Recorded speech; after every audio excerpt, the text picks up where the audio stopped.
It's a health risk. Like millions of people, Michael Crosta is facing a conundrum over his Philips CPAP machine like this one, which helps him keep breathing and sleep soundly despite his sleep apnea. You tell me not to use this machine because Philips is recalling it and it may cause cancer, but this is a script that I'm supposed to use on a daily basis. What am I supposed to do? They just said stop using it immediately. Karen Roberts received the same recall notice from Philips over her machine. Now I'm worried because I feel like I really need that medical device to keep me safe. Philips says foam inside the device may give off dangerous gas or break down into potentially dangerous tiny particles which can be ingested.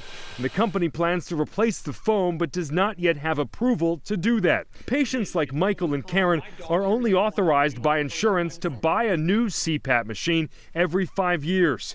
Karen called Philips and was told to call her doctor, who told her to call the retailer she bought it from, who pointed her to insurance, which sent her back to Philips. Philips says patients should register their machines to make sure they are on the list for a fix. It leaves me at risk of health issues, and I really don't know what to do at this point. I've called everybody I could think of. I don't have anything to use. What am I supposed to use? We'll get back to you. If it's a life-threatening condition for which they're using the machine, I think they should definitely continue to use it while waiting unless they're having some symptoms. Dr. Lawrence Epstein is director of the Division of Sleep and Circadian Disorders at Brigham and Women's Hospital.